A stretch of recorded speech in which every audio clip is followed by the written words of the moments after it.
Ok, mesdames et messieurs, dans cette vidéo, je vais vous parler de l'explosion de la classe moyenne, l'élargissement du gap entre les riches et les pauvres. Donc ça, c'est un problème qui est très sérieux, qui est actuel, qui est très actuel, qui est en train de prendre place en ce moment même, et je pense pas que les gens se rendent compte de ça, ni pourquoi ça arrive.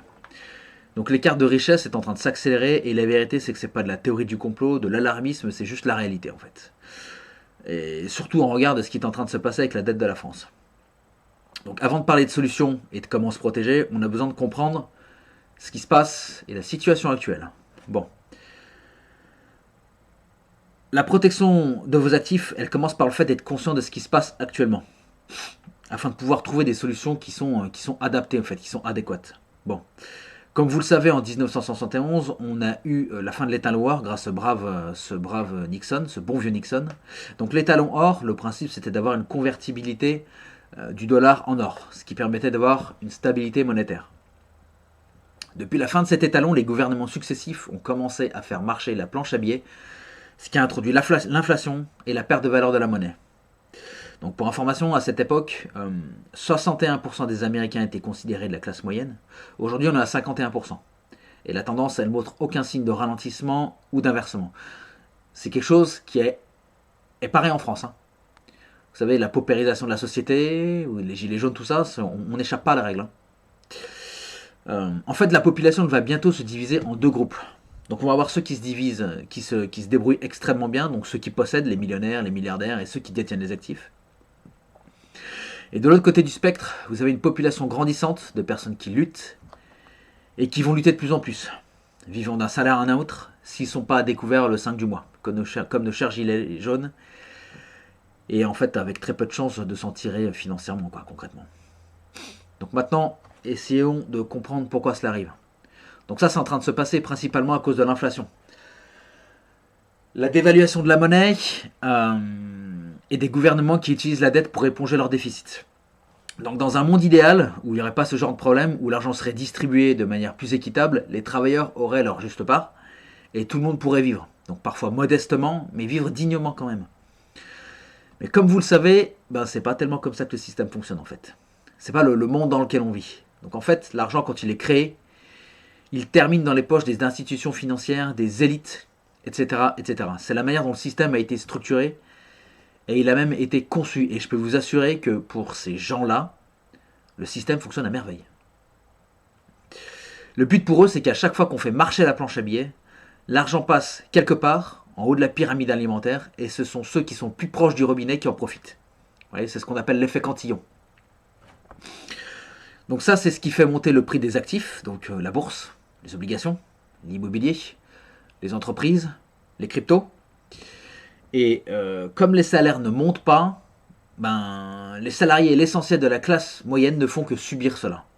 Et je dirais même qu'ils ne font que pousser la classe moyenne vers le bas.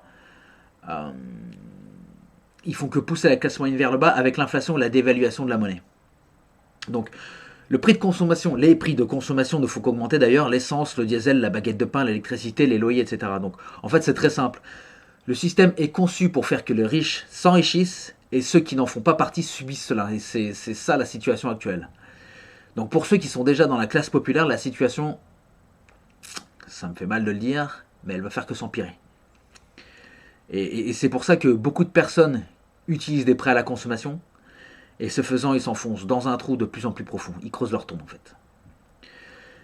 Il y a d'autres raisons pour lesquelles la classe moyenne ne profite pas du robinet. Les salaires n'augmentent pas au rythme où la monnaie se dévalue.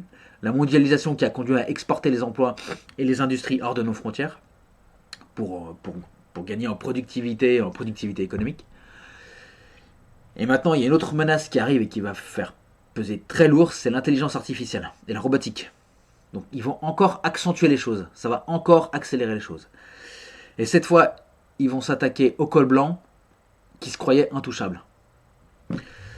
Et concernant l'IA, alors ça fait qu'accélérer en fait. Je ne sais pas si vous utilisez l'IA, ChatGPT, Grok, etc. Mais on a maintenant des modèles qui sont de plus en plus efficaces et qui font parfois gagner des journées de travail. Donc juste soyez conscients de cela. Maintenant, on retombe sur l'inflation et sur ce que l'on peut raisonnablement en attendre. Donc depuis le début, les banques centrales, elles étaient là pour garder l'inflation sous les 2%. Donc, comme on l'a vu, ça c'est juste du bullshit. En vérité, l'inflation, elle va continuer à augmenter, elle va même accélérer et la situation va même s'empirer malgré ce qu'ils vous disent. Concernant la BCE, si leurs objectifs étaient vraiment de rester sous les 2%, ils augmenteraient les taux pour réduire la masse monétaire. Donc ça, c'est ce qu'on appelle le quantitative tightening, c'est le resserrement monétaire, tout simplement. Le problème, c'est que faire ça, c'est rendre la dette des pays qui sont insoutenables. S'ils augmentent les taux, ils augmentent la charge de la dette. Et les pays ont besoin de se refaire financer pour pas cher. Au moment où on parle, le système est déjà en train d'être inondé de liquidités, mais il n'a pas encore ce niveau extrême qui viendra après le rate cut, donc la baisse des taux. Si vous vous demandez pourquoi les actions de les cryptos enchaînent les plus hauts, la réponse est parce qu'ils débasent la monnaie. Ils sont sans cesse en train de produire de l'argent et d'augmenter la masse monétaire. Du coup, ils diluent le pouvoir d'achat. Il faut augmenter la masse monétaire, mais comme on a une quantité de services et de produits qui n'augmentent pas, ça augmente le prix des produits et des services. Et ça, c'est pas parce qu'on a des gains de productivité, c'est pas parce qu'on a de la croissance, c'est la liquidité en fait. C'est ce qui drive les marchés depuis qu'on est rentré dans ce paradigme. Et là, comme c'est les gouvernements qui doivent se faire refinancer, on a une vague colossale de liquidité qui sera injectée dans le système financier. Et pour faire cela, ils vont augmenter la masse monétaire, ce qui va encore augmenter l'inflation, baisser votre pouvoir d'achat, augmenter le prix des actifs. La différence, c'est que cette fois, cette situation, elle pourrait être le prétexte idéal pour la prochaine crise. Effacer là où les dettes, et pourquoi pas faire, vous savez, le grand reset, le great reset, qui consistera probablement à effacer toutes vos dettes, mais en contrepartie, on va vous confisquer vos actifs.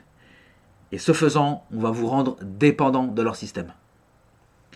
Donc quand vous combinez cela avec les CBDC, les monnaies numériques de banque centrale et le crédit social qui existe en Chine depuis un bon moment maintenant, vous arrivez curieusement à un état technologique qui contrôle les citoyens via les CBDC, qui les rend dépendants via un revenu universel et qui conditionne la vie des citoyens avec le crédit social en fait. Tant qu'ils sont dociles, qu'ils se taisent, qu'ils font pas de bruit. Et si jamais ils critiquent le pouvoir ou ils sont pas d'accord avec lui, pouf, plus de crédit immobilier. Pouf, plus d'assurance, elle vous assure plus, etc., etc. Et le meilleur moyen de garder votre souveraineté et votre liberté, c'est d'investir. Que ce soit l'immobilier, que ce soit les cryptos, les actions, ce que vous voulez. Bref, il faut investir votre argent. Mais il faut l'investir intelligemment, il faut l'investir dans les actifs qui vont bénéficier en premier lieu de ce débasement monétaire.